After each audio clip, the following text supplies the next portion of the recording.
Bismillahirrahmanirrahim. Assalamualaikum warahmatullahi wabarakatuh.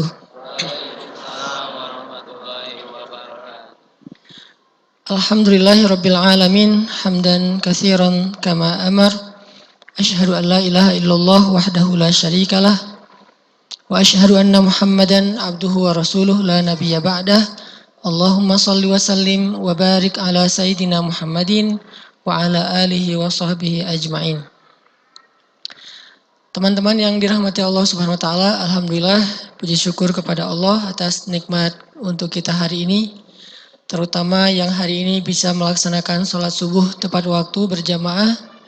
Kemudian sholat zuhur, sholat asar. Mudah-mudahan setiap kali kita memenuhi panggilan Allah Subhanahu wa taala, Allah akan selalu juga memenuhi panggilan-panggilan kita ketika kita dalam kesulitan. Karena kaidahnya sederhana, fadhkuruni adzkurkum. Ingat aku ketika kalian senang, nanti aku ingat kalian ketika kalian susah.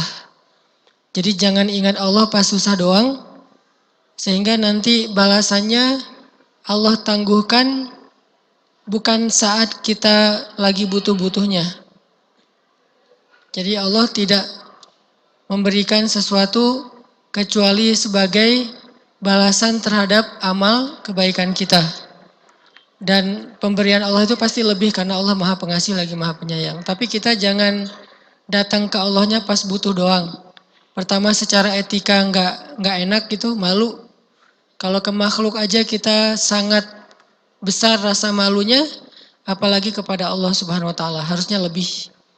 Sehingga kita walaupun normal, nggak ada masalah, kehidupan semuanya berjalan lancar, tetap kita menjaga ibadah kita semaksimal yang kita mampu. Fattaqullaha mastata'tum. Ittaqullah, bertakwalah kepada Allah semampu kalian.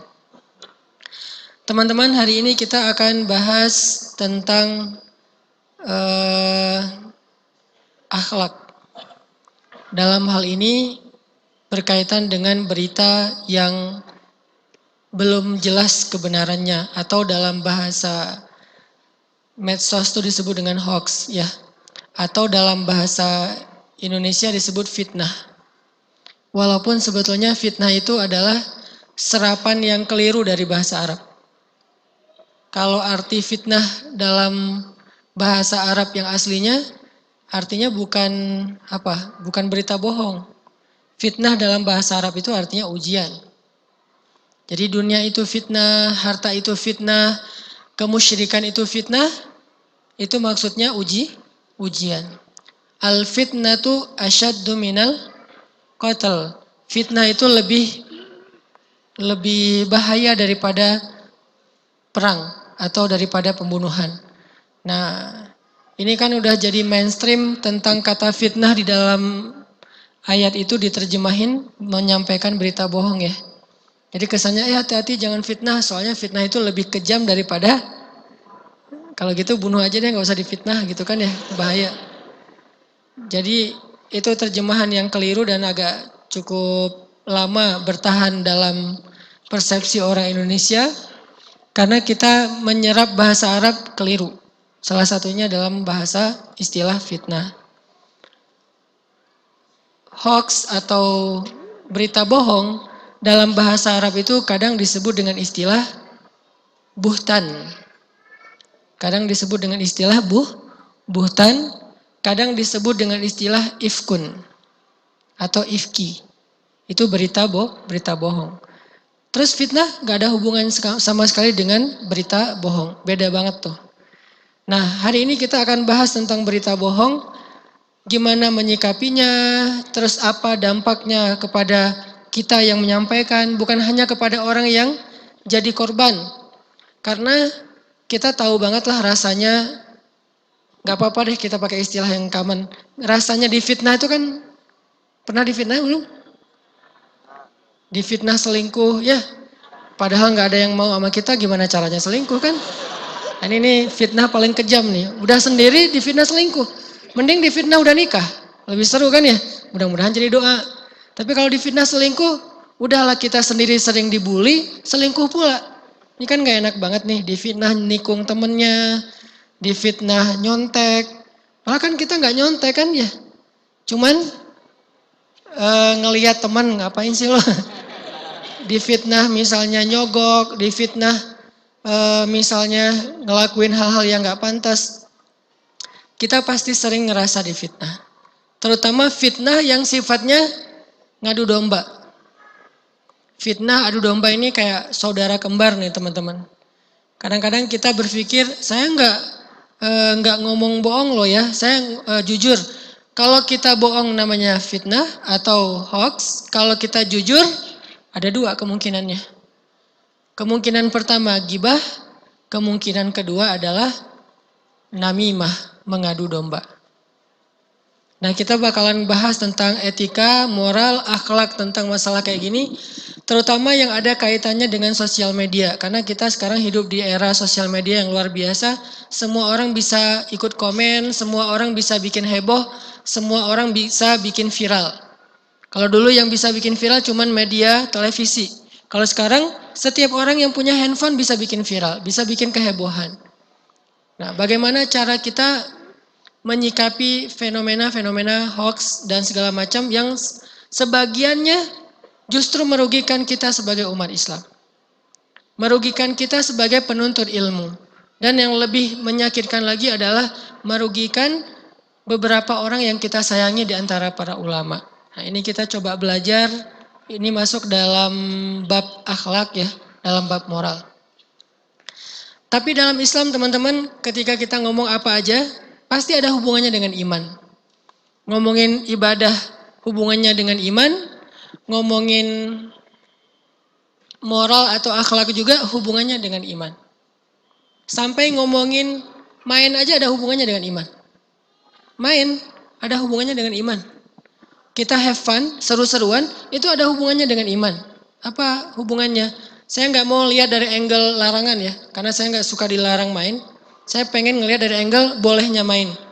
Tapi hubungannya dengan iman. Salah satunya berburu. Kalau dalam bahasa hadis itu memanah. Tapi kalau dalam konteks sekarang, sebagian ulama menerjemahkannya berburu. Apa hubungan antara hobi berburu, nembak, dengan iman? Salah satunya adalah iman kepada surga, kepada akhirat. Bahwa Nabi SAW bersabda, satu anak panah itu akan membuat 3 orang laki-laki masuk surga. Satu peluru, 3 orang masuk surga. Satu peluru.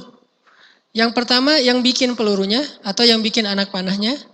Yang kedua yang nembak. Yang ketiga yang bawain anak panah. Kalau di sniper tuh asistennya yang ngukurin angin, jarak segala macam. Apa sih istilahnya tuh? 3 orang masuk surga dengan satu peluru, satu anak panah. Dan itu hubungannya dengan akhirat, hubungannya dengan iman bil ghaib. Ini menunjukkan Islam itu sebuah konsep yang utuh, tidak bisa diparsialkan. Oh ini mah gak ada hubungannya dengan agama. Ada. Semua tentang kehidupan kita nih, ini penting banget mindset basic dalam Islam ya. Semua hal tentang hidup kita itu ada hubungannya dengan agama. Jadi gak bisa dipisahin. Ngopi ada hubungannya dengan agama. Apalagi kopi dibikin sama istri, itu banyak banget hadis-hadisnya. Kalau ngopi sendiri agak sedikit sih hadisnya. Yang banyak kopi dibikinin istri, terus jalan berdua, ngafe berdua, itu banyak insya Allah hadisnya. Saya ngumpulin yang kayak gitu-gitu. Bahan ngebully ya. Jadi ada semua tuh hubungan dengan agama. Nggak ada satupun masalah dalam kehidupan kita yang nggak ada koneksinya dengan agama. Nggak nyambung dengan agama itu nggak ada. Sehingga nggak boleh kita berpersepsi bahwa nggak usah bawa-bawa agama deh. Nggak. Karena agama itu melekat dalam diri kita, dalam 24 jam kita nggak mungkin kita nggak bawa-bawa agama. Terus kita, kalau agama itu cuman dipersepsikan hanya berada di dalam masjid, dalam sehari kita di dalam masjid berapa jam? Kalau nggak ada taklim. Kalau taklim kan mungkin weekly ya, lebih ke mingguan. Daily-nya berapa jam sehari di masjid? Paling lama juga sejam. Kalau sholat 5 waktunya, full 5 waktu. Satu waktu misalnya 10-15 menit. Berarti paling lama sehari sejam. Kalau agama itu cuman identik dengan ketika berada di dalam masjid, sholat, taklim, berarti 23 jam lagi kita nggak mau beragama gitu. Kan nggak kayak gitu. Karena al-Islam, manhajul hayah. Islam itu the way of life. Yang namanya life itu bukan cuman masjid. Life itu ada 24 jam, dibagi 60 menit, dibagi 60 detik, dan itu semuanya adalah life. Dan itu semuanya ada hubungannya dengan agama. Jadi kalau ada orang yang pengen memisahkan satu urusan hidup dengan agama, berarti dia sudah memilah-milah hukum Allah, memilah-milah Al-Quran. Yu'minuna bi ba'dil kitab wa yakfuruna bi ba'd. Mereka beriman dengan sebagian Alkitab dan mengingkari sebagian yang lain. Gak boleh kayak gitu. Udkhulu fis silmi kafah. Masuklah kepada Islam itu secara utuh. Kalau gitu politik ada hubungannya dengan agama, Ustadz? Coba jawab. Bukan hanya ada, harus gitu. Sehingga gak boleh ada istilah, Ustadz gak boleh ngomong politik di dalam masjid. Seolah-olah politik itu beda dengan agama. Jadi gak boleh ceramah dengan konten politik. Ini pasti parsial banget pemahaman agamanya. Bukankah Islam itu adalah the way of life? Dan politik itu bagian dari realitas kehidupan. Kehidupan pribadi, kehidupan masyarakat, kehidupan berbangsa. Dagang ada hubungannya dengan agama? Banget. Apalagi status ada hubungannya dengan agama? Wah gak usah ditanya, banyak banget ayatnya. Saya lagi malas aja nyebutin satu persatu, kasihan. Apalagi tuh, main, gak usah politik dan dagang ya. Main aja ada hubungannya dengan agama. Yang mungkin cuman fun, cuman seru-seruan, cuman asik, cuman ketawa-ketawa, cuman nongkrong bareng teman-teman. Tapi ternyata semua itu juga ada hubungannya dengan agama. Main aja ada hubungannya loh. Dan agama itu bukan pengen ngatur ya. Masa kalau ada hubungannya dengan agama berarti main juga mau diatur-atur sama agama. Bukan, agama itu bukan cuman aturan. Agama itu bukan cuman aturan. Agama itu adalah nilai yang menjadi motivasi hidup kita. Coba teman-teman dengar one minute booster saya. Sering ngomongin fikih enggak? Jarang banget kan ngomongin fikih. Rata-rata motivasi, booster, penyemangat. Dan itu bagian dari agama. Karena agama itu luas. Jangan sampai kita menerjemahkan agama sama dengan aturan. Sehingga kalau udah dihubungkan dengan agama itu jadi ribet. Banyak boleh, nggak boleh, aturan segala macam. Nggak gitu-gitu amat sebetulnya agama teh. Aturan itu sebetulnya hanya salah satu elemen dari agama. Tapi di atas aturan itu ada yang lain. Ada iman, ada moral, di atas aturan. Fikih itu justru bukan yang paling tinggi. Nomor satunya iman, nomor duanya akhlak, nomor tiganya hukum. Di atas hukum ada akhlak, di atas akhlak ada iman. Sehingga ayat-ayat hukum itu rata-rata turunnya belakangan. Ketika Nabi udah sampai Madinah, justru di pertama-tama Islam itu yang turun ayat iman, ayat akhlak, moral. Belief, faith, sama moralitas. Itu doang yang dibahas. Hukum sedikit porsinya. Baru di Madinah lebih banyak turun ayat-ayat hukum. Itu pun juga di Madinah agak-agak pertengahan kedua, bukan paruh pertama. Kayak misalnya ayat hukum, di atasnya moral, di atasnya iman.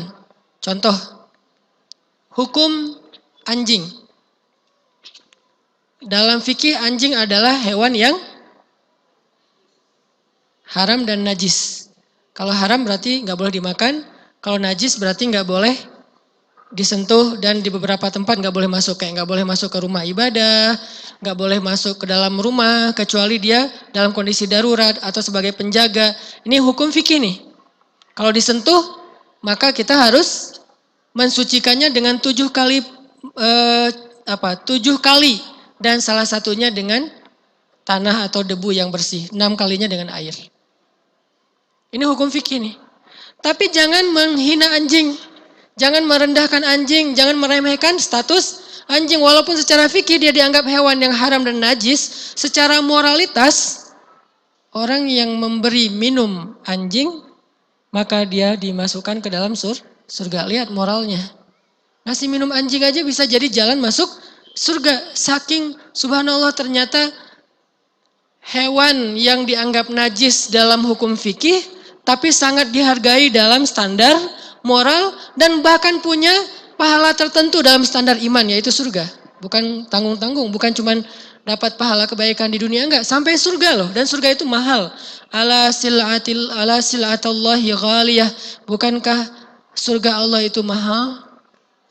Tapi dengan hanya ngasih minum anjing aja Allah kasih yang paling mahal yaitu surga. Kan berarti tinggi banget nilai anjing di mata Allah ya. Jadi menyakiti anjing neraka. Membiarkan anjing kehausan, kelaparan, dilemparin batu, ditabrak lari segala macam, itu dosa besar.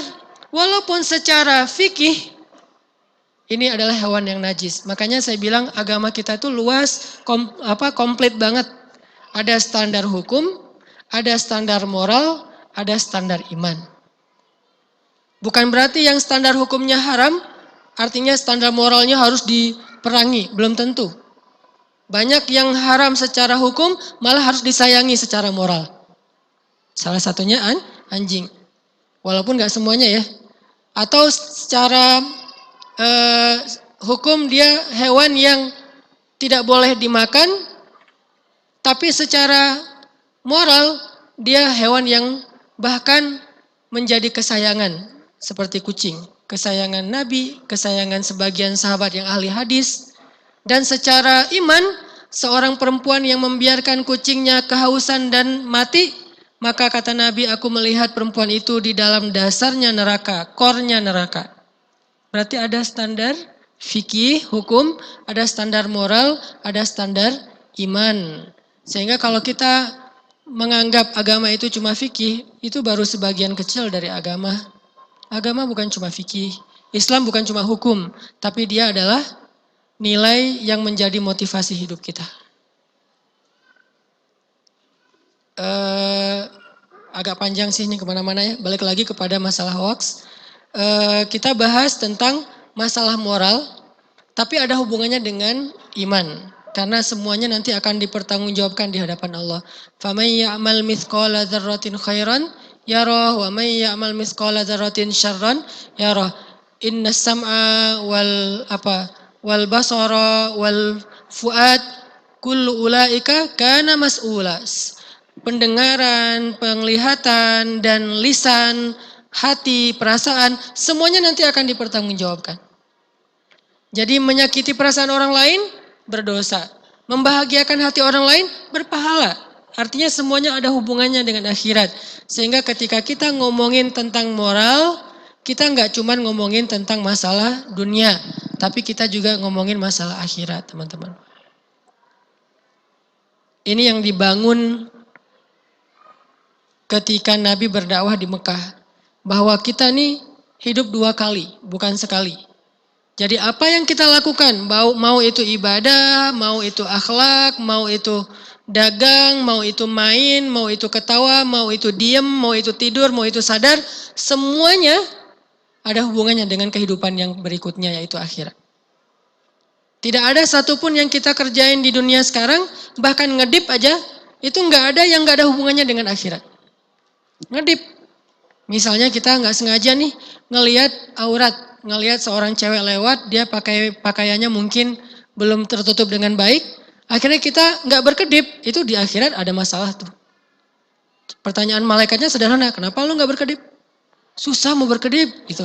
Kan ditanya tuh di akhirat, masalah nggak berkedip doang tuh. Kalau kita berkedip terus palingkan wajah, memalingkan wajah doang, atau menundukkan pandangan ke bawah doang, itu di akhirat itu jadi kebaikan loh.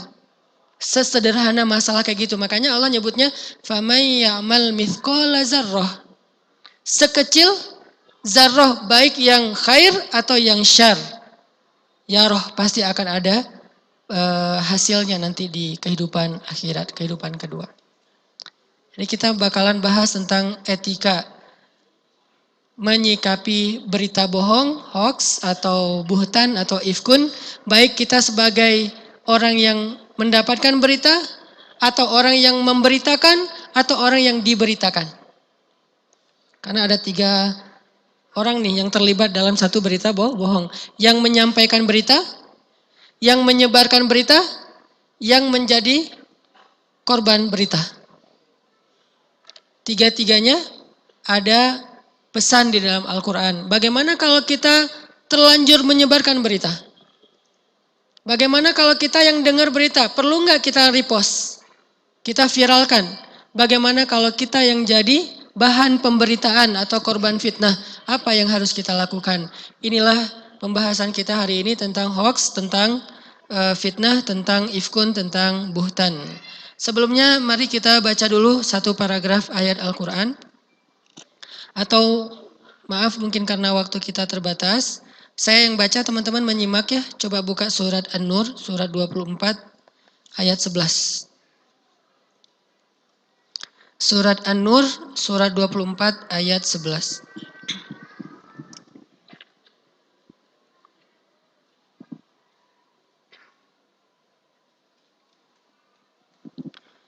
Saya akan baca dari ayat 11 sampai ayat 20.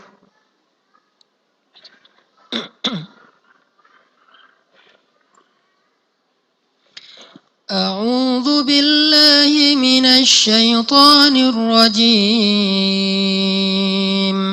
Bismillahirrahmanirrahim.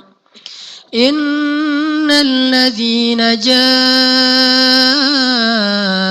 bil ifki usbatum minkum la tahsabuhu syarran lakum bal huwa khairul lakum likulli imri'in minhum maktasaba minal itsm والذي تولى كبره منهم له عذاب عظيم لولا إذ سمعتموه ظن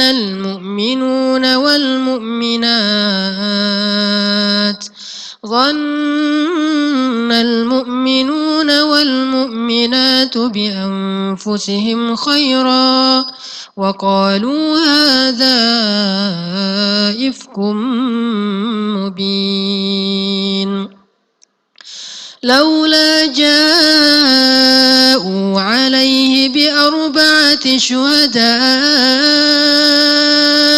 فإذ لم يأتوا بالشهداء فأولئك عند الله هم الكاذبون ولولا فضل الله عليكم ورحمته في الدنيا والآخرة لمسكم فيما أفضتم فيه عذاب عظيم إذ تلقونه بألسنتكم وتقولون بأفواهكم ما ليس لكم به علم وتحسبونه هينا وهو عند الله عظيم ولولا إذ سمعتموه قلتم ما يكون لنا أن نتكلم بهذا سبحانك هذا بهتان عظيم يعظكم الله أن تعودوا لمثله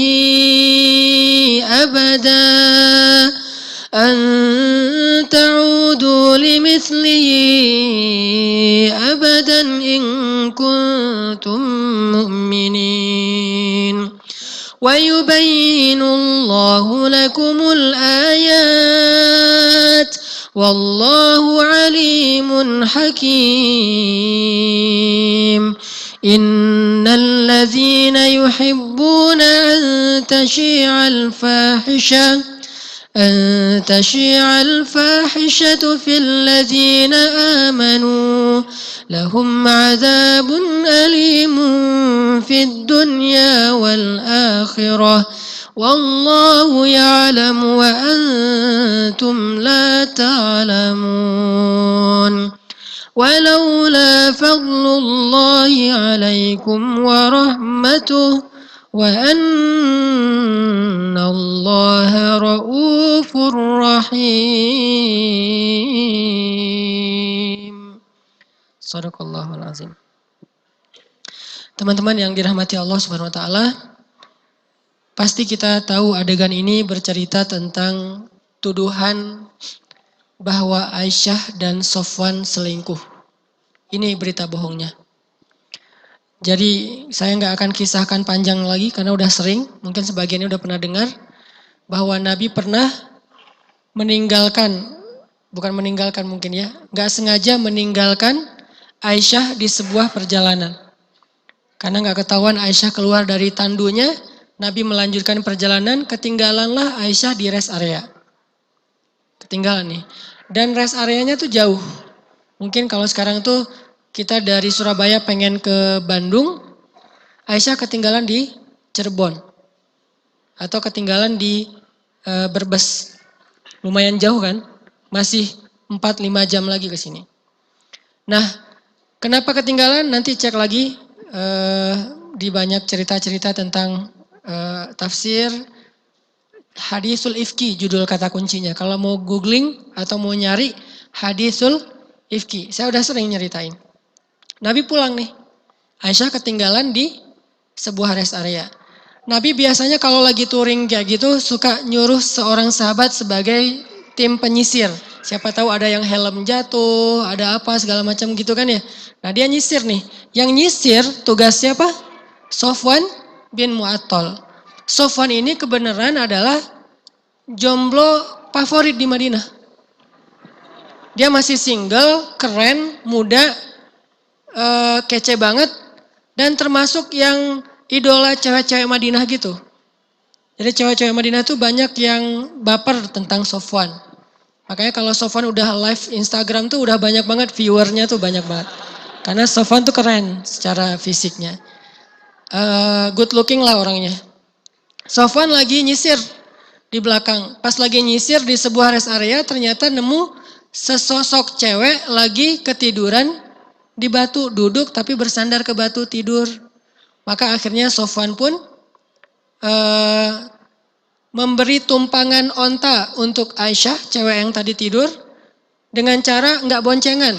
Sofwan narik tali kekang onta di depan, jalan kaki. Sedangkan Aisyah naik ke atas ontanya Sofwan. Jadi mereka tuh nggak boncengan sama sekali. Mungkin ini salah satu etika sahabat ya terhadap perempuan. Walaupun saya nggak ngomongin hukum boncengan karena ada kondisi-kondisi tertentu. Yang jelas Sofwan jalan, Aisyah di atas kendaraan, di atas onta. Jalan, Nabi udah sampai di Madinah. Nabi itu kalau udah pulang touring tuh banyak banget tamu-tamu beliau yang udah nunggu di masjid. Ada yang pengen bikin kerjasama, ada yang pengen endorse, ada yang pengen apa segala macam, banyak lah. Ada yang endorse peci, sorban, Nabi pakai endong, saya foto ya, segala macam gitu-gitu banyak lah di Madinah. Ini dengan konteks kekinian ya, terjemahan bebas. Nah karena Nabi terlalu sibuk di masjid banyak tamu, Nabi nggak sempat ngecek Aisyah udah pulang belum. Sehingga nggak ada berita aja tentang Aisyah. Orang-orang munafik, orang-orang Yahudi, salah satu hobi mereka itu nongkrong di gerbang kota. Di jalan, itu hobinya orang munafik zaman dulu, nggak tahu zaman sekarang ya. Zaman dulu tuh hobinya orang munafik sama orang Yahudi nongkrong di jalan di gerbang kota. Ngapain? Salah satunya mereka pengen tahu duluan berita-berita dari luar negeri. Jadi mereka kepo gitu. Kan berita zaman dulu itu dapatnya bukan lewat medsos ya, tapi lewat musafir. Jadi kalau ada musafir datang, mereka cegat, nanya ada update apa dari Syam, ada update apa dari Palestina, ada update apa dari Aleppo, dari Suriah, dari Yaman, dari Mesir. Mereka tuh kepo banget orangnya. Itu Yahudi sama munafik. Ngapain mereka mengupdate info? Supaya mereka bisa menyaring mana yang perlu disampaikan, mana yang gak perlu disampaikan kepada Nabi Muhammad. Jadi mereka tuh mencuri informasi, rahasia. Ini mirip kayak kerjaan jin di langit. Jin itu salah satu hobinya adalah nongkrong di pintu langit pertama. Di sana mereka suka ngopi-ngopi, main gaplek gitu, ngapain lah pokoknya di pintu langit pertama tuh nongkrong. Jin ya, kalau kita nggak masalah main gaplek di tempat pos ronda. Lagian kan nggak kepo siapa-siapa ya, kecuali di sebelah rumahnya sedia tempat rondanya, mungkin agak kepo dikit. Nah ini jin tuh nyuri-nyuri berita langit di pintu langit. Jadi kalau misalnya Allah kayak mau menurunkan satu kejadian atau mau menurunkan satu peristiwa gitu. Jin nyari-nyari berita langit supaya ngapain? Berita itulah yang nanti akan dijual sama jin kepada para dukun. Karena berita itu kan mahal ya. Jadi mereka tuh udah dengan kamera-kamera canggih, jin teh udah berdiri di pintu langit tuh. Begitu ada gosip dari langit, jin tuh udah langsung dapat turun nyari para dukun-dukun. Lo mau dapat berita nggak? Bayar dulu. Jadi jin tuh jualannya pakai apa? Pakai darah. Jadi alat tukarnya itu darah, apalagi alat tukarnya itu mantra-mantra, dan alat tukar paling mahal iman. Jadi mereka membeli iman manusia dengan menjual untuknya, memberi untuknya adalah berita. Salah satunya kayak ramalan, horoskop, kayak gitu-gitu. Dan emang sebagiannya benar. Sebagian doang ya. Kenapa? Karena emang dia nyuri-nyuri dari langit. Tuh kan benar. Berarti dukun ini, peramal ini tuh keren nih, bisa tahu apa yang akan terjadi di masa depan. Dari mana dia tahu? Dari jin yang mencuri-curi berita dari langit dijual. Dan alat tukarnya apa? Iman. Maka siapa yang percaya dengan itu, berarti dia sudah menjual imannya.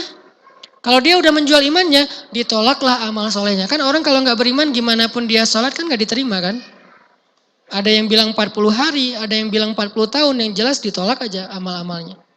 Ini kerjaan jin. Nah orang munafik sama orang Yahudi di Madinah sama kerjaannya sama jin.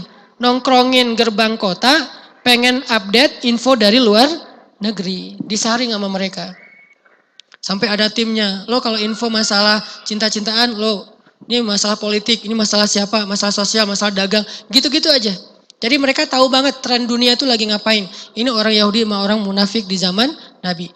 Lagi nongkrong-nongkrong, lagi pada kayak ketawa-ketawa gitu sama teman-temannya. Tiba-tiba dari jauh terlihatlah sosok dua orang yang berjalan mendekati kota Madinah. Mulai mereka kepo, siapa, stalking gitu, siapa nih. Ternyata setelah lama diperhatikan, makin dekat, kelihatanlah wajahnya. Ternyata yang lagi jalan berdua itu, yang paling depan adalah Sofwan, mukmin, soleh, salah satu anak muda hijrah di kota Madinah. Yang kedua di atas kendaraan ada Aisyah, istri Rasulullah SAW.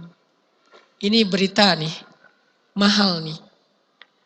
Begitu dekat, masuk gerbang kota, Sofwan ngelihat orang Yahudi dan orang munafik di gerbang kota, Sofwan udah tutup mata aja. Duh, pas mereka lagi, bahaya banget nih.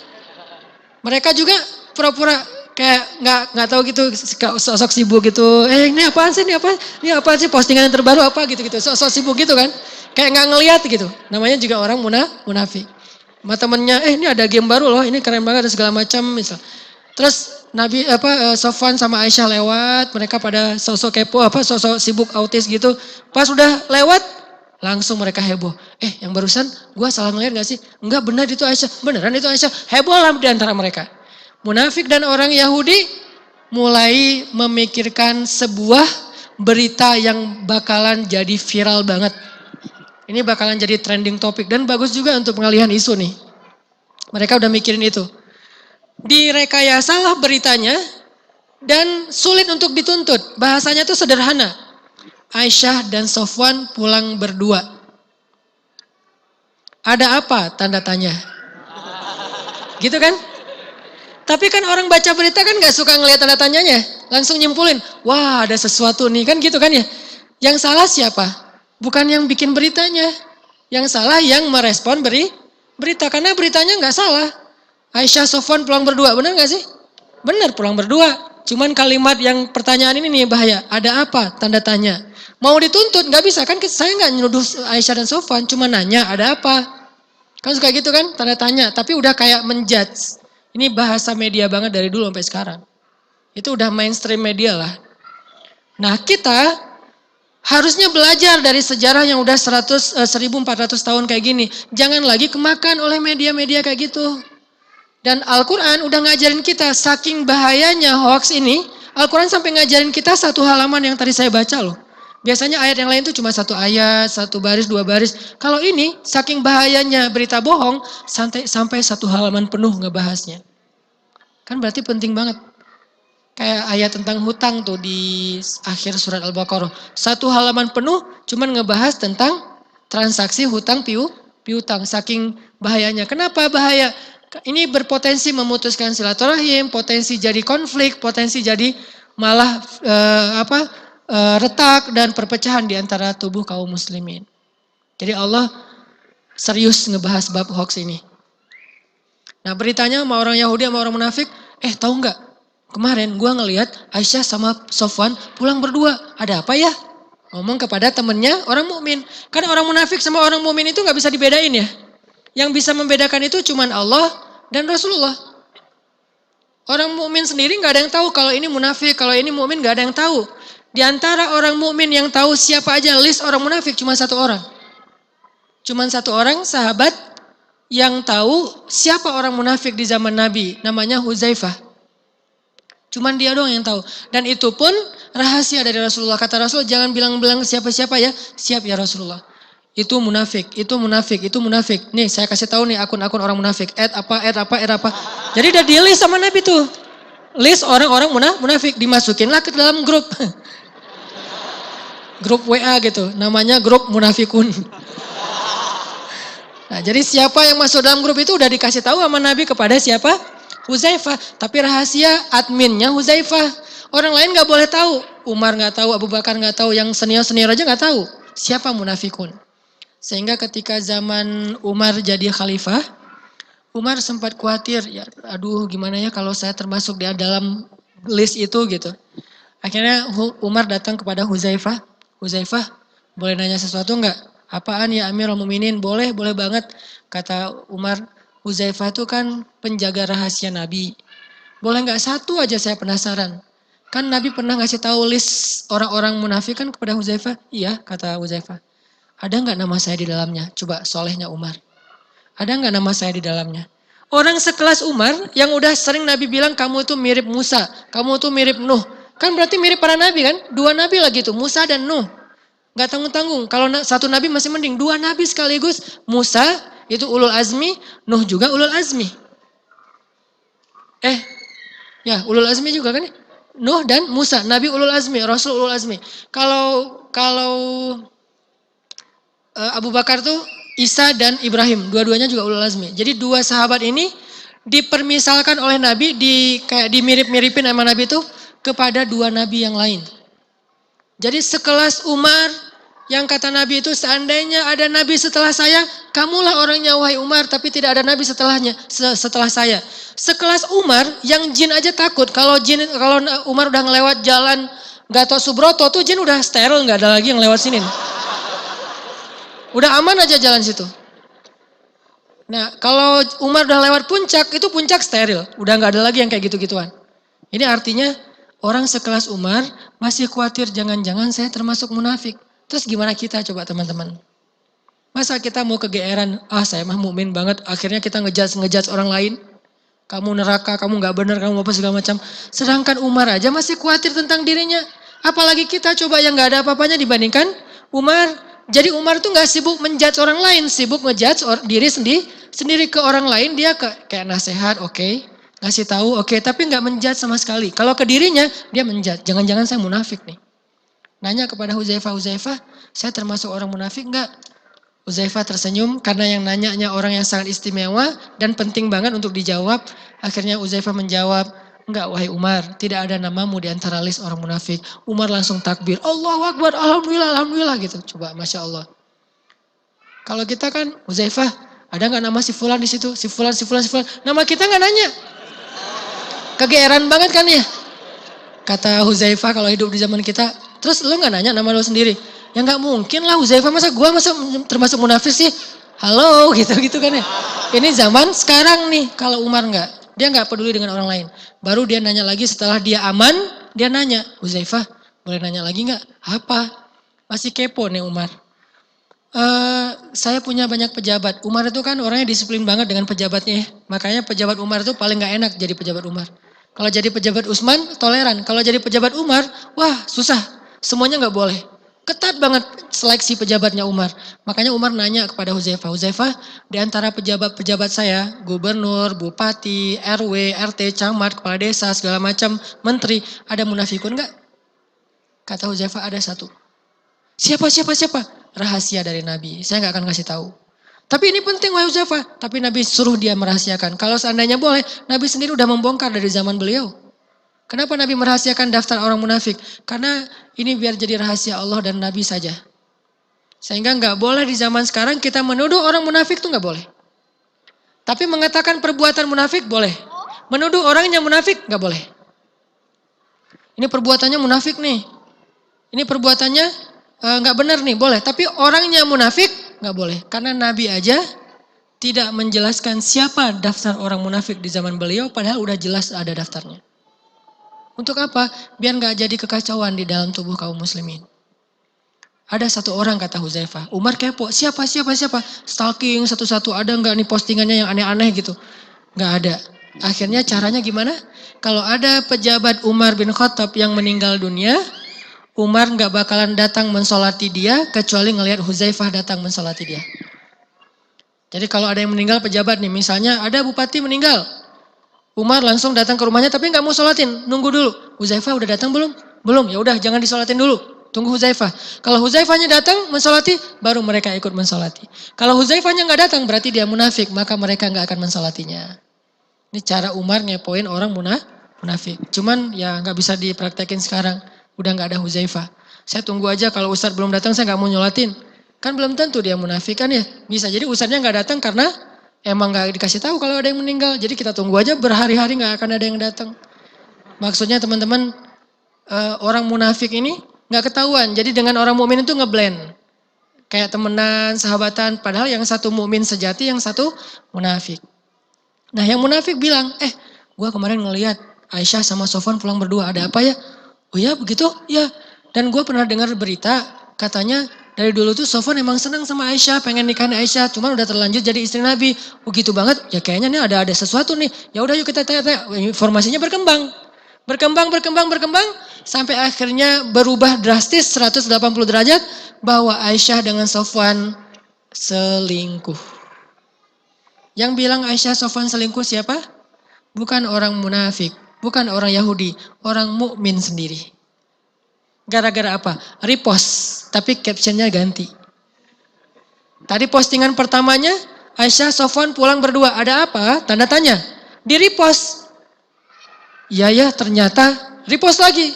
Wah bahaya nih, repost lagi. Akhirnya lama-lama infonya nambah. Jadilah postingan yang paling viral itu adalah yang captionnya paling panjang. Memang sih saya juga pernah dengar dulu Aisyah tuh kayak gini panjang gitu. Inilah yang viral, bukan berita yang pertama yang viral, yang ini nih yang viral. Makanya coba teman-teman perhatikan di ayat 11 Allah bilang innalladzina ja'u bil ifki usbatum minkum. Sesungguhnya yang menyebarkan berita bohong itu adalah golongan kalian sendiri. Artinya sesama orang mukmin. Bukan orang munafik yang nyebarin berita bohong. Bukan orang Yahudi yang nyebarin berita bohong. Kalian yang nyebarin. Mereka cuman bikin satu berita pertama terus kalian yang nge-repost. Jadi ayat yang kita baca tadi satu halaman bukan ayat tentang orang yang memfitnah. Tapi ayat tentang orang yang menyebarkan fitnah. Kalau yang memfitnah gak usah dibahas lagi, udah jelas. Nanti ada di surat Al-Munafikun, surat At-Taubah, banyak surat tentang mereka. Tapi justru yang Allah bahas di surat An-Nur, orang yang nge-repost fitnah. Orang yang ikut menyebarkan berita yang belum jelas kebenarannya. Sehingga Allah mengatakan, sesungguhnya yang menyebarkan berita bohong itu adalah usbatum minkum. Itu adalah sebagian dari golongan kalian, bukan orang lain. Termasuk sahabat-sahabat senior sekalipun. Bayangin sekelas sahabat kemakan sama isu kayak gini. Kemakan hoax, sampai akhirnya mereka nge-repost. Kelasnya sahabat loh. Yang udah ketemu Nabi, belajar langsung ke Nabi, ibadah malamnya udah di atas rata-rata. Yang kalau sholat itu ada yang satu malam cuma berdiri aja sepanjang malam. Kenapa? Karena bacaannya panjang banget. Ada yang sujud aja karena doanya panjang banget. Kita nggak kayak gitu-gitu amat. Apalagi kita, sekelas mereka yang ahli ibadah bisa nge-repost berita bohong. Makanya harus sangat hati-hati. Artinya sahabat itu nggak ada niat buruk untuk Aisyah dan Sofwan. Pasti bukan karena itu. Cuman masalahnya mereka terlalu gampang mempercayai berita yang belum jelas kebenarannya dan nge-repost. Itu masalahnya. Jadi Allah nggak nuduh yang menyampaikan berita ini abang ada dengki sama Aisyah dan Sofwan. Enggak. Yang dengki itu orang munafik. Orang mukmin nggak ada dengkinya kepada sesama mukmin. Cuman kok terlalu gampang nyebarin berita jadilah fitnah, jadilah berita bohong. Sama kayak mungkin ada yang bikin sebuah postingan tentang guru kita, ustadz kita, ulama kita. Terus kita pas tahu itu langsung kayak nge-repost gitu, nge-repost. Nggak ada niat apa-apa. Atau bukan postingan, kontennya nih. Ada sebuah ceramah yang kalau dipotong jadi nggak jelas maksudnya. Karena ceramahnya 1,5 jam, dipotong jadi cuma 3 menit di YouTube nih, di sebuah channel gitu. Nah potongan ini hasil editan kan, diambil dari menit keberapa, jadilah satu tayangan gitu. Nah setelah ditayang 3 menit, maka kontennya berubah. Jadi ada judgement di dalamnya. Kayak dulu saya pernah ada yang posting, isi ceramah saya bahwa doa itu nggak usah keras-keras. Pelan-pelan juga sampai menggetarkan langit seperti doa Nabi Yunus di dalam perut ikan. Nggak mungkin saya ngomong kayak gitu doang. Saya tuh kalau ceramah pasti ngebalance. Kalau udah ngomong bagian ini pasti saya recovery dengan bagian yang lain misalnya. Dan itu sadar banget kalau saya ngomong kayak gitu. Misalnya saya bilang doa itu pelan-pelan juga nggak apa-apa. Tapi di akhir saya pasti bilang walaupun doa keras-keras juga tidak masalah. Karena kalau kita doanya bareng-bareng dikeraskan supaya yang lain dengar. Pasti ada yang kayak gitu di bagian akhir, tapi itu dibuang. Diambillah hanya bagian doa itu pelan-pelan aja. Kesannya saya melarang doa yang keras, keras kan benturan nih. Di antara mazhab fikih kan ya, rame ada yang nanya, Ustadz Hanan mengharamkan doa rame-rame, zikir rame-rame. Siapa bilang orang saya juga ngelakuin? Ini gara-gara ada postingan yang editannya, niatnya baik pasti. Ngapain? Tebar ilmu. Tapi ternyata niat baik juga belum cukup teman-teman. Sehingga kenapa saya kadang-kadang suka ngelarang jangan bikin sendiri. Mending repost aja yang udah ditebar oleh kita dari IG saya, channel Pemuda Hijrah. Itu aja repost kalau mau menebar kebaikan daripada ngedit sendiri. Kontennya berubah malah jadi bahaya. Jadi fitnah di antara para ulama kan. Kan ramainya di antara para ulama ini bukan gara-gara mereka ramai kadang-kadang. Gara-gara para pendengar kita sebagai thalibul ilmi, pencari ilmu, merepost kajian mereka tapi nggak utuh. Sehingga akhirnya kajian itu kadang-kadang nge-mention pendapat ustadz ini tentang ustadz itu. Kita yang bikin loh captionnya. Padahal ustadznya juga nggak ngomong kayak gitu. Bahkan pas kita dengar ceramahnya nggak nyebut nama orangnya. Tapi kita langsung menyimpulkan di captionnya, di judul postingan kita, pendapat ustadz A terhadap ustadz C. Pas kita dengar ceramahnya, nggak ada ngomong Ustadz C, tapi disimpulkan sehingga di-repost rame. Ini namanya usbatum minkum. Ini yang disebut dengan golongan kalian sendiri yang bikin heboh. Bukan orang munafik, bukan orang Yahudi. Itulah kenapa teman-teman ini penting untuk kita pelajari. Itu satu poinnya ya, bahwa ternyata berita bohong itu bukan karena niat orangnya jelek, belum tentu. Kadang niat orangnya baik justru. Kadang niat orangnya justru pengen berdakwah, pengen menyebarkan ilmu, tapi jadi berita bohong. Bisa kayak gitu. Bukan karena orangnya ada dengki, bukan. Tapi karena orangnya terlalu gampang percaya dan gak cross check dulu. Nah ini yang jadi masalah. Kalau dengki, insya Allah itu bukan sifat orang mukmin. Tapi kalau gampang percaya, bisa banget. Saking solehnya dia jadi polos. Kan orang soleh itu gak ada curiga-curiganya ya. Ini kalau teman-teman perhatikan ya, sejarah hadis palsu. Bukan hadis dhaif, kan ada hadis sahih mutawatir, ada hadis sahih, ada hadis hasan, ada hadis dhaif, ada palsu kan. Beberapa jenjang hadis. Yang paling parah kan hadis palsu. Bisa dibilang bukan hadis ini, emang palsu. Ternyata hadis palsu ini paling banyak justru disebarkan oleh ulama-ulama yang soleh. Kok bisa gitu Ustadz? Kenapa orang soleh malah menyampaikan hadis palsu? Kenapa? Karena orang soleh itu terlalu husnuzon. Sehingga ketika ada yang datang kepada dia ngomong gini, saya mendengar Rasulullah bersabda. Gini. Padahal dia nggak dengar. Padahal dia nggak tahu kalau itu hadis. Dia nyampain kepada ulama yang soleh. Ulama yang soleh berpikir, nggak mungkinlah dia bohong atas nama Nabi. Kan gede banget dosanya kan ya. Siapa yang sengaja berdusta atas nama Nabi, dapat kursi khusus di dalam neraka. Bukan masuk neraka, dapat kursi. Udah di tag tempatnya di neraka, udah ditulis namanya tuh. Ini book ya. Udah reserve gitu. Jadi orang mau masuk ke neraka, aduh udah reserve semua nih, udah nggak jadi dia ke surga aja.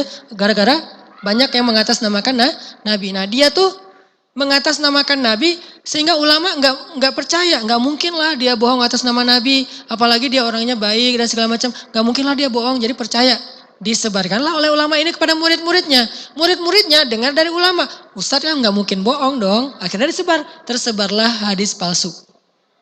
Bukan gara-gara orang yang menyebarkannya benci sama nabi. Bukan gara-gara orang yang menyebarkannya dengki sama Islam. Bukan, karena orang yang menyebarkannya terlalu husnuzon. Dan ini yang terjadi di dalam sejarah Aisyah dituduh selingkuh. Kenapa sampai sekelas sahabat ring satunya Nabi ikut menyebarkan fitnah? Karena mereka dengarnya dari teman dekat yang gak mungkin bohong. Teman dekat dari teman dekatnya lagi, terus aja gitu. Sehingga jangan bilang siapa-siapa ya, jangan bilang siapa-siapa. Saling kayak gitu dan semuanya merasa kayaknya dia gak mungkin bohong, gak mungkin bohong, gak mungkin bohong. Tersebarlah berita itu. Sampai saking berita ini heboh, Nabi aja hampir percaya loh. Nabi aja hampir percaya. Kenapa Nabi hampir percaya? Nabi dengarnya dari ring satu. Yang ring satu ini gak mungkin bohong kepada Nabi. Saking Nabi hampir percaya, Nabi datang klarifikasi kepada Aisyah. Aisyah, benar gak tuh berita? Kata Aisyah, kalau saya bilang benar, Allah Maha tahu itu dusta. Kalau saya bilang dusta, Nabi gak percaya sama saya, lebih percaya sama omongan orang. Maka saya gak akan komen, kata Aisyah. Saya hanya akan menghadap kepada Allah, ya Allah tolonglah saya. Ini poin kedua ya. Sebagai korban berita, kalau kita diberitain kayak gitu, daripada kita heboh ikut-ikutan heboh, klarifikasi boleh, tabayun boleh. Tapi terlalu larut dalam tabayun sampai melibatkan followers, melibatkan media sosial, melibatkan media televisi. Ini justru jadi masalah besar teman-teman. Biarkan masalah keluarga kita jadi masalah pribadi kita, nggak usah di-share keluar. Jangan libatkan followers kepada masalah pribadi, nggak sehat. Udah aja masalah pribadi. Masalah bareng-bareng, kayak misalnya hal-hal yang seru, oke kita share. Tapi kalau masalah keluarga, jangan di-share. Jangan libatkan sosial dalam masalah keluarga kita. Karena mereka nggak semua harus tahu. Kok gitu banget sih Ustadz, eksklusif, sombong. Ini bukan bab eksklusif, ini adalah aurah. Aurat itu dalam Islam bukan cuma tubuh teman-teman. Maaf ya, pakaian dalam itu aurat. Terutama buat cewek. Makanya jemuran segala macam itu dalam Islam sebetulnya diatur, enggak mentang-mentang kita udah menutup aurat terus pakaian dalam kita di mana-mana kelihatan. Kenapa kalau traveling? Kan karena saya sering traveling itu tahulah SOP traveling itu ada kayak beauty case kalau buat cewek, terus ada case khusus buat pakaian dalam kan? Biar apa? Kalau ada pemeriksaan di airport segala macam dibuka atas kita enggak? Atau kita kayaknya ada ketinggalan harus masukin barang, buka, masa keluar semua kan enggak enak tuh ngelihatnya. Apalagi yang ngelihat laki-laki kan pingsan, kasihan kan ya. Mending ditutupin pakai resleting. Jadi kayak tertata rapi gitu. Kalau saya traveling tuh dibikin rapi banget tuh. Pas orang buka, wes udah rapi, tutup lagi. Kan enak nyari-nyari barangnya tuh. Ada orang pas dibuka, isinya aurat semua. Justru yang aurat ditaruh paling atas kan bahaya nih. Masih mending kalau ditaruh di bawah, kemudian kadang-kadang kebuka, nggak sengaja lagi nyari-nyari barang kelihatan. Ini udah aurat ditaruh di atas, pas kebuka langsung berjatuhan. Ini nggak bagus. Ternyata aurat itu bukan cuman badan. Pakaian dalam itu aurat, termasuk aib keluarga itu aurat. Aib keluarga itu aurat. Jadi nggak boleh aib keluarga kita itu dilihat orang lain. Ini bukan masalah kita orangnya terbuka, humble dengan followers, bukan. Jadi nggak boleh melibatkan followers dalam urusan keluarga. Karena mereka akan menjudge, menyimpulkan secara subjektif dan gak tahu masalah yang sebenarnya. Jadilah heboh. Dan ketika dicium oleh beberapa media, diberitakan lebih heboh lagi dengan persepsi mereka. Jadilah berita dan mereka menghasilkan plus menambah fitnah di antara kaum muslimin. Dan kita gak usah di-repost. Kayak kemarin misalnya ada berita heboh tentang siapa gitu kan ya, di antara selebgram. Heboh di media, kita gak usah repost. Ustadz saya cuma nge-share ke teman saya doang. Kalau di Instagram kan bisa nge-share gitu kan ya. Nge-share ke teman saya. Nih sekarang mereka ternyata udah mulai masuk ke pengadilan, di-share. Gak usah, diamin aja. Ustadz saya cuma pengen ngasih contoh supaya kita jangan kayak dia ke calon saya. Gak usah, diamin aja. Kalau perlu kita gak usah komen, ngebelain dia. Kan kadang banyak haters kan. Ada yang pro ini, ada yang pro itu. Kita nggak usah ikut komen. Kenapa? Makin kita komen, berita itu makin viral. Makin kita komen, berita itu makin seru. Justru ketika kita diamin, berarti kita sedang berusaha untuk membiarkan berita itu hilang dengan cepat. Itu sikap saya terhadap gosip-gosip yang ada di sosmed. Saya kalau ada gosip tentang teman saya, murid saya, saudara saya, guru saya di sosmed. Dan banyak sekarang kan ada yang saya kenal beberapa teman-teman yang selebgram dan dia dai kayak gitu-gitu. Ada berita tentang dia, keluarganya. Saya nggak mau komen sama sekali. Bayangin kalau saya komen di dalam postingan dia, ada yang haters terus saya klarifikasi. Kamu jangan gitu sama dia itu kayak gini-gini. Kalau saya komen makin heboh, jadilah berita itu nggak pernah selesai. Terus berminggu-minggu. Karena saya diamin, teman-teman diamin, kita diamin. Berita itu jadi nggak laku, maka hilang sendiri. Itu cara kita menyelesaikan berita bohong. Bukan justru di komen. Biarkan yang bersangkutan aja komen sebagai tabayun sederhana, sisanya diamin. Jangan di repost. Termasuk kayak misalnya ada film-film yang kayaknya secara moral nggak bagus. Jangan diplesetin. Ketika kita plesetin, malah kita mempopulerkan adegan-adegannya. Misalnya ada film dengan kata-kata yang kayak gimana gitu kan ya. Kita plesetin versi syariat. Buat apa coba? Gak usah, biarin aja. Nanti makin lama orang jadi nggak heboh, udah aja hilang. Muncul lagi tren baru. Indonesia tuh kan trennya cepat banget berubah-ubah ya. Batu akik, telolet, segala macam kan dulu tuh cepat banget tuh. Tren di Indonesia tuh keren banget lah pokoknya. Indonesia tuh menurut saya mirip Mesir loh. Malaysia itu mirip Arab Saudi. Tenang, anteng-anteng aja. Kalau Indonesia, Mesir banget lah. Tren itu dalam sehari bisa sampai berubah 3 kali. Saking hebohnya. Dan bahasanya gaul banget. Bahasa Arab yang paling gaul itu bahasa Mesir. Sampai jauh dari bahasa aslinya. Kita bilang bahasa Arab apa? Mada. Bahasa Mesirnya, gak nyambung kan? Jauh banget tuh. Saking gaulnya orang Mesir. Sampai orang Mesir kalau ngomong, walaupun kita udah belajar di Gontor, gak ngerti mereka ngomong apa. Ustadz kan udah belajar di Gontor, bahasa Arabnya udah lancar. Tapi ini bukan bahasa Arab, bahasa slang. Saking gaulnya. Indonesia tuh gitu banget tuh. Bahasa gaulnya udah gak nyambung lagi dengan bahasa baku yang di kamus. Sampai kemarin saya posting GR, banyak yang nanya GR itu apa? Gak ngerti GR itu apa, karena orang Malaysia kan gak ngerti GR ya. Saya juga bingung GR apa ya bahasa Malaysia ya. Akhirnya ternyata ada yang ngasih tahu itu apa? Perasaan ternyata. Perasaan bahasa Indonesia meras. Beda lagi itu. Ini artinya tren itu banyak banget di Indonesia. Kalau kita ikut nge-repost, ikut nge-komen, akhirnya minimal nge-like aja, berarti kita membiarkan tren itu bertahan lama. Kalau dia negatif, berarti kita membiarkan kemungkaran bertahan lama. Jangan di komen. Apalagi di repost, nge-like aja jangan. Kalau view kadang-kadang kepo gitu, view aja udah cukup view doang. Tapi jangan di like. Tapi Ustadz ada haters, gak usah di komen, biarin aja. Lama-lama dia hilang sendiri. Ini teman-teman, jadi usbatum minkum, kalimat di ayat 11 tuh, berita bohong itu ternyata yang nyebarin adalah kalian sendiri. Kedua, coba perhatiin ayat 15. إِذْ تَلَقَّوْنَهُ بِأَلْسِنَتِكُمْ وَتَقُولُونَ بِأَفْوَاهِكُمْ مَا لَيْسَ لَكُمْ بِهِ عِلْمٌ. Ketika kalian saling menyebarkan berita itu dengan lisan kalian. Kenapa Allah ngomongnya dari mulut ke mulut? Ini jadi peribahasa Indonesia. Alsinah, dari mulut ke mulut. Kenapa? Karena beritanya gak disaring dulu dengan pikiran dan hati. Langsung aja dari mulut sampaiin lagi. Gak mikir, ini benar gak ya? Gak ngerasa gimana kalau saya jadi korban berita ini. Ini maksudnya. Menyebarkan berita tanpa merasa, tanpa mikir. Nah kita sebagai mukmin berpikirlah, benar gak sih ini? Terus ngerasainlah kalau kita jadi bahan berita itu nyaman gak sih? Kalau kita gak nyaman, jangan sebarkan berita orang lain. Karena perlakukan orang lain seperti kita ingin diperlakukan. Terus kalimat berikutnya. وَتَحْسَبُونَهُ هَيِّنًا وَهُوَ عِندَ اللَّهِ عَظِيمٌ. Kalian nganggap berita ini hayyin, sepele. وَهُوَ عِندَ اللَّهِ عَظِيمٌ. Padahal berita ini di sisi Allah azim, dosa yang sangat besar. Kan sepele banget kan, cuma repost doang.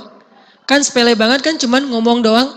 Kan sepele banget kan, cuma menyampaikan doang. Tapi di sisi Allah azim, dosa besar loh. Kalau itu hoax, itu jadi dosa besar. Apa dosa besarnya?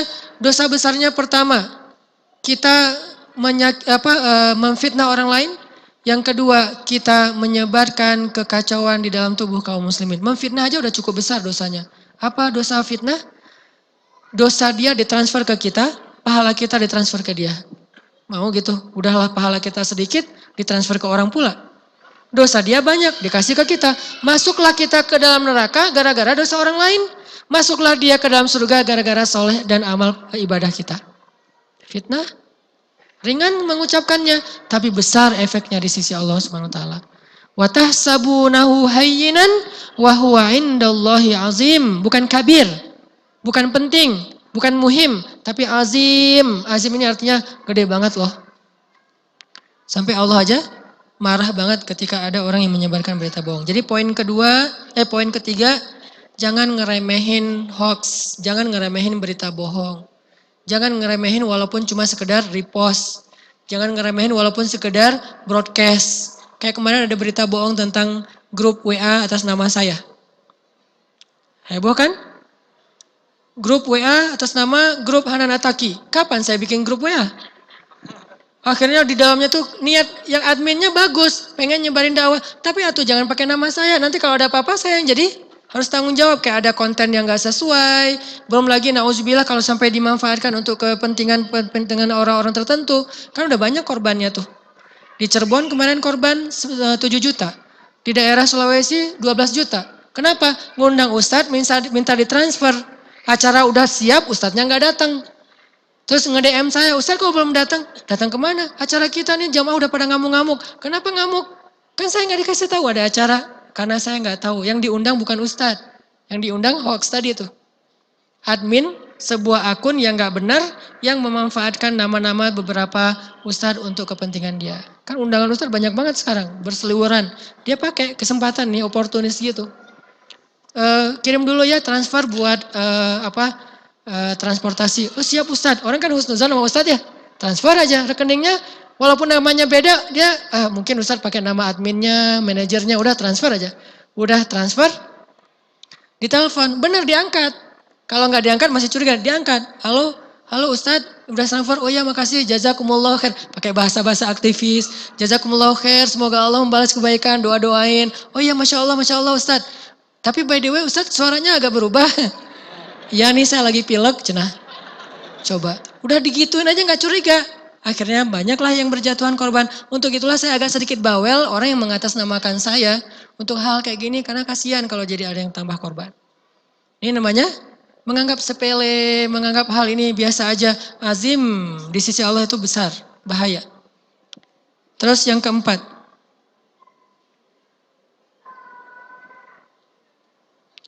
Ayat 12.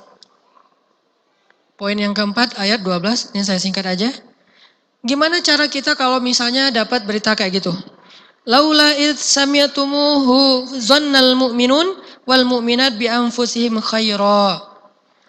Harusnya kita berbaik sangka. Bi anfusihim, seperti kita berbaik sangka terhadap diri kita sendiri. Wa qalu hadza ifkum mubin, dan mereka bilang ini enggak benar nih. Ini hoax nih, ini enggak mungkin kayak gitu. Harusnya kita kayak gitu. Ngomong kayak gitu bukan di sosmed untuk diri kita sendiri, untuk teman kita. Ada kasus ketika Aisyah dan Sofwan dituduh selingkuh. Suatu saat dalam masalah yang lagi trending topik kayak gitu, seorang sahabat namanya Abu Ayyub Al-Ansari pulang ke rumah. Terus sampai di rumah istrinya juga kan sesama ibu-ibu kayak gitu, sosialita pada heboh juga kan ya. Di antara bapak-bapak heboh, di ibu-ibu sosialita heboh.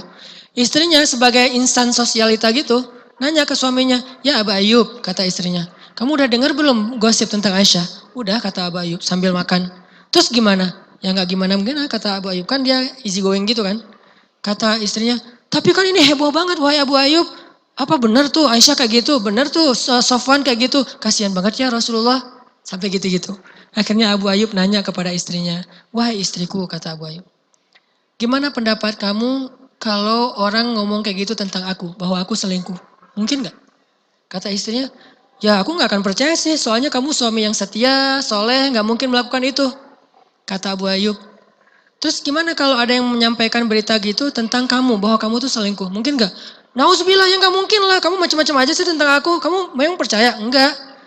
Ya nggak mungkin aku selingkuh kan aku takut sama Allah kata istri Abu Ayyub. Apa kata Abu Ayyub? Wahai istriku, Sofwan itu lebih soleh dari aku. Kalau aku aja kamu nggak bilang nggak mungkin apalagi Sofwan. Aisyah itu lebih soleha dari kamu. Kalau kamu aja nggak mungkin apalagi Aisyah. Ini cara paling hebat, paling bijak menyikapi berita. Kalau kita ngerasa kita aja nggak mungkin apalagi orang itu. Makanya Allah mengatakan dengan bahasa bi'amfusihim, berbaik sangka kepada diri sendiri. Maksudnya kayak gimana kita berbaik sangka ke diri sendiri, harusnya kayak gitu juga kita ke orang lain. Kayak misalnya ada yang nuduh bahwa kita itu nyuri uang, ada yang nuduh teman kita nyuri uang, terus kita bilang, ya nggak mungkin, kalau belum terbukti jangan percaya, sampai terbukti. Dan yang membuktikan itu adalah orang yang punya kepentingan dalam hal itu. Kita, enggak lah, karena saya juga nggak akan ngelakuin itu, berarti dia lebih soleh dari saya juga nggak bakalan kayak gitu. Ada orang misalnya kita lihat lewat berdua atau boncengan sama siapa gitu. Terus curiga, wah kemarin dia ternyata boncengan sama cewek. Siapa tahu cewek itu adalah kakaknya, adiknya, istrinya, anaknya gitu kan ya. Atau siapa, nggak mungkin mantannya lah. Masa mantan masih boncengan kan nggak mungkin banget ya. Nah bisa juga mantannya yang udah halal gitu kan ya. Jadi jangan langsung percaya karena saya juga kalau jadi dia nggak bakalan mau kayak gitu. Maka insya Allah dia yang lebih soleh dari saya nggak bakalan kayak gitu. Berbaik sangkalah kepada orang lain seperti kita berbaik sangka kepada diri sendiri. Yang terakhir yang kelima, kalau kita jadi korban jadilah seperti Aisyah. Minta kepada Allah, curhat kepada Allah. Ketika kita curhat kepada manusia, Allah nggak akan terlibat. Ketika kita curhat kepada Allah, mungkin manusia nggak terlibat. Tapi keterlibatan Allah itu jauh lebih baik daripada keterlibatan manusia. 5 itu poin tentang hoax teman-teman. Pertama, ternyata berita bohong itu kadang-kadang tersebar di antara orang yang beriman. Yang udah hijrah, yang rajin taklim, bahkan ulama sekalipun. Kenapa? Terlalu polos. Terlalu gampang nge-repost. Kedua, apa tadi teh? Ya gitulah pokoknya 5.